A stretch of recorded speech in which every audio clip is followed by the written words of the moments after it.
अस्सलाम वालेकुम guys, welcome to our very first vlog जिसमें हम बना रहे हैं ये सुपर डिलीशियस केक। लेकिन गाइज़ इसको बनाने का जो मेथड था वो हमारा सारा प्रोसेस काफ़ी केओटिक था।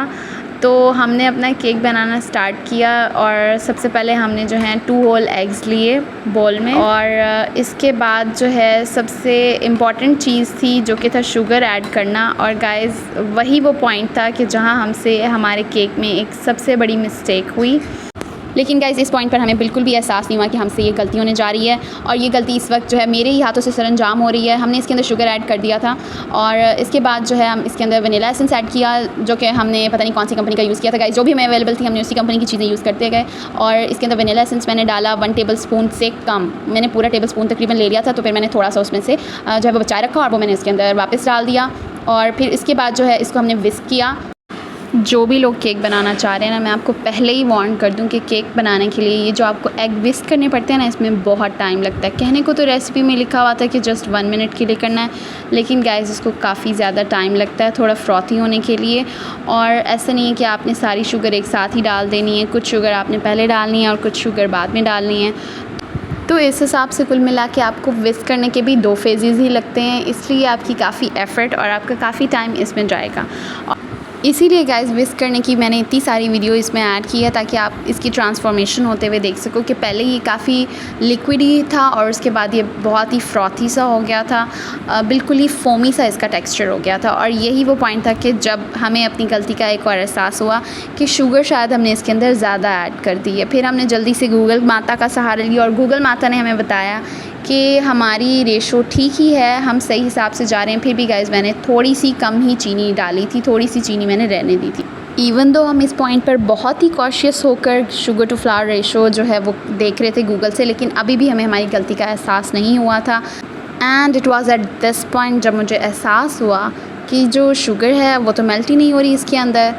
और देन आई रिमेंबर्ड कि रेसिपी में तो पाउडर शुगर यूज़ करने के लिए कहा गया था, और अब ये ऐसी मिस्टेक हो चुकी थी जिसके लिए हम वापस कुछ नहीं कर सकते थे सिवाय एक काम करने के, जो कि था विस्क विस्क एंड विस्क।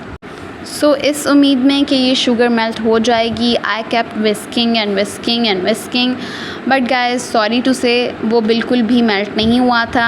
अब गाइज़ हमारे पास बटर पेपर अवेलेबल नहीं था, तो फिर हमने सोचा क्यों ना कि हम घरेलू जुगाड़ कर लें। तो हमने ली एक शीट और इसे कट किया, और यहाँ पर हमारी शीट भी गलत कट हो गई। We can not even cut a paper round guys, but it's okay क्योंकि वी आर नॉट प्रोफेशनल्स, तो ऐसी मिस्टेक्स तो होती रहती हैं। बटर पेपर के लिए पेपर कट करने के बाद उसका बाकी जो हुआ वो आपको नेक्स्ट पार्ट में पता चल जाएगा। जब हमारा वो मटेरियल बिल्कुल फोमी हो गया था तो हमने इसके अंदर फ्लावर ऐड किया और साथ ही हमने कोको पाउडर ऐड किया। यहाँ पर भी हमसे एक और मिस्टेक हो गई थी गाइज़, क्योंकि हमने फ्लावर को तो छाना लेकिन कोको पाउडर को हम छानना भूल गए थे और हमें डालते वक्त याद आया, बट अब कुछ नहीं हो सकता था, तो हमने कहा इट्स ओके। तो इसमें फ्लावर ऐड करके इसको हल्के हाथ से हमने मिक्स करना शुरू किया। और इस पॉइंट पर एक और गलती का एहसास हुआ, वो ये थी कि इसको मिक्स करने के लिए हम एक स्पैचुला यूज़ कर रहे थे, which was a very wrong tool. हमें इसके लिए कोई विस्कर वगैरह यूज़ करना चाहिए था, जो कि हमारे हाथ के करीब ही पड़ा था, लेकिन उसके बावजूद ही हमें एहसास ही नहीं हुआ। अभी हम इस गलती के गम से निकले ही नहीं थे कि हमें एक और गलती याद है कि हमने तो बेकिंग पाउडर ही ऐड नहीं किया, जो कि हमें फ्लावर के साथ ऐड करना था। फिर भी शुक्र है कि वक्त गुजरने से पहले हमें अपनी गलती का एहसास हुआ, तो हमने बेकिंग पाउडर का न्यू पैक खोला। येस गाइस, हमने सिर्फ यही रेसिपी बनाने के लिए ये कोको पाउडर और ये बेकिंग पाउडर लिया था, क्योंकि हम रोज़ रोज़ तो गाइस ये केक्स बनाते नहीं हैं। और अब आप ही सोच रहे होंगे कि आखिर ये लड़कियाँ कितनी गलतियाँ करेंगी। अभी तो आप वेट कीजिए गाइस, अभी एक और गलती का एहसास हमें इस पॉइंट पर हुआ। एक तो बेकिंग सोडा भी डालते हुए मैं बिल्कुल उसके ऊपर ही ले आई थी, ये तो थैंक गॉड कि पूरा का पूरा पैकेट ही उसके अंदर नहीं चला गया। बेकिंग सोडा भी मैंने अंदाज़े से ही डाला गाइज़। अगर आप ये समझ रहे हैं कि हम आपको कोई रेसिपी शेयर करेंगे, sorry guys, we don't have any recipe, क्योंकि हमने तो बस ऐसे ही सारी चीज़ें अंदाज़े के हिसाब से ही डाल दी थी। कुछ गूगल का सहारा लिया, कुछ फेसबुक पर रेसिपी आ रही थी तो हमने उसको फॉलो कर लिया। अब मैंने बाकी के भी सारे ड्राई इंग्रेडिएंट्स इसके अंदर डाल दिए थे और इसको मैंने मिक्स करने की कोशिश की, जिसके अंदर मेरी ऑनेस्टली बहुत एफर्ट लग रही थी, क्योंकि ऑफकोर्स मैं एक रॉन्ग स्पैचुला यूज़ कर रही थी, तो मेरे साथ ये होना तो बनता ही था। अभी फ़िलहाल ये दिखने में काफ़ी थिक लग रहा है, लेकिन इसका भी एक और स्टेप होने वाला है। हम बहुत ही तवज्जो से ये कोशिश करते हुए कि अब कोई मज़ीद गलती ना हो, इसको मिक्स कर रहे थे कि अचानक से याद आया कि टाइम क्या हो चुका है। टाइम हो चुका था 8 बजे से ऊपर, और हमारी गैस 8:30 बजे चली जाती है और इस केक को बेक होने में गाइस 45 मिनट्स दरकार थे। तो हमने सोचा हमें अब स्पीड अप होने की ज़रूरत है और इसी पॉइंट पर हमारा स्पैचुला भी जवाब दे चुका था और वो लिटरली टेढ़ा हो गया गाइस। हमने एक स्पैचुला भी बर्बाद कर दिया है केक बनाने के चक्कर में, बट इट्स ओके गाइस। इस पॉइंट पर हमारा बस एक ही फोकस था, वो ये था कि हमारा केक बेक हो जाए। सो हमने अपनी पूरा जी जान लगा कर इसको मिक्स किया। उसके बाद जो बटर पेपर हमने बनाया था उसको हमने कट करने के बाद थोड़ा ऑयल लगा के ग्रीस किया और जिस पैन में केक का बैटर पोर करना था उसको भी हमने अच्छे से ग्रीस कर लिया था।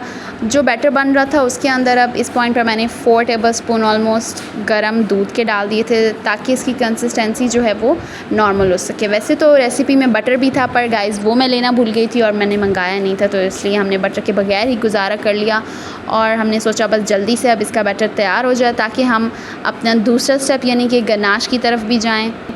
बहुत मेहनत और ज़ोर लगाकर हम इसको मिक्स करते रहे। जितनी ताकत मेरी इसको मिक्स करने में लग रही थी इसी पे मुझे एहसास हुआ कि क्यों ना इससे बेहतर है कि इंसान जाके बेकरी से ही केक ख़रीद ले बजाय इसके कि घर में इतनी मेहनत की जाए। लेकिन अब शौक़ हो रहा था तो फिर हमने उसको पूरा ही करना था। लेकिन ये शौक़ हमारा वैसे काफ़ी अच्छे तरीके से पूरा हुआ, ये तो मैं आपको बता दूँ। खैर इसको अच्छे से मिक्स किया ताकि इसकी कंसिस्टेंसी नॉर्मल हो और साथ ही मुझे बैटर के अंदर साफ़ चीनी के दाने नज़र आ रहे थे जो कि आपको वीडियो में भी शायद नज़र आ रहे हों, पर क्या किया जा सकता है गाइस, कुछ किया नहीं जा सकता था। हमें बहुत डर लग रहा था कि इस चीनी की वजह से हमारा केक बैठ ना जाए क्योंकि चीनी पानी छोड़ देती है गर्म होने के बाद, तो इस चीज़ का डर था। खैर अपना बैटर जो है वो हमने जल्दी से इसके अंदर पोर किया।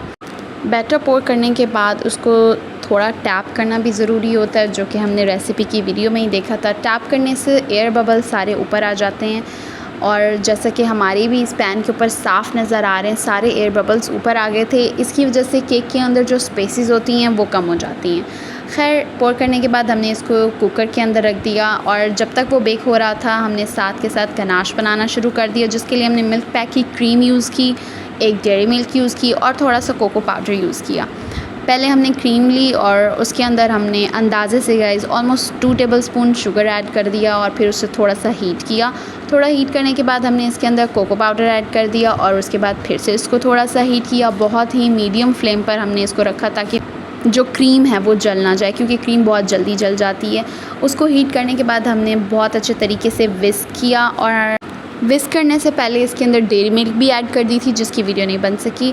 मीनवाइल हमारा केक जो है वो बेक हो चुका था तो हमने उसको निकाला और उसके ऊपर ये सब पोर करके केक को अच्छे से गार्निश किया।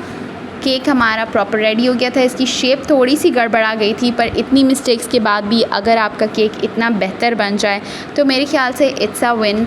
इवन तो ये काफ़ी केओटिक केक था लेकिन उसके बावजूद इसका टेस्ट बहुत ही यमी था। हम बुखारी सिस्टर्स ने तो इस केक को ब्राउनी केक का नाम दिया है। आपको ये केक कैसा लग रहा है और आपके क्या रिव्यूज़ हैं प्लीज़ कमेंट सेक्शन में बताइएगा और काइंडली हमारी वीडियो को लाइक करें और हमारे चैनल को सब्सक्राइब करें ताकि आप मज़ीद फ़न वीडियोज़ देख सकें। Hope you guys enjoyed it. Till next time, अल्लाह हाफिज़।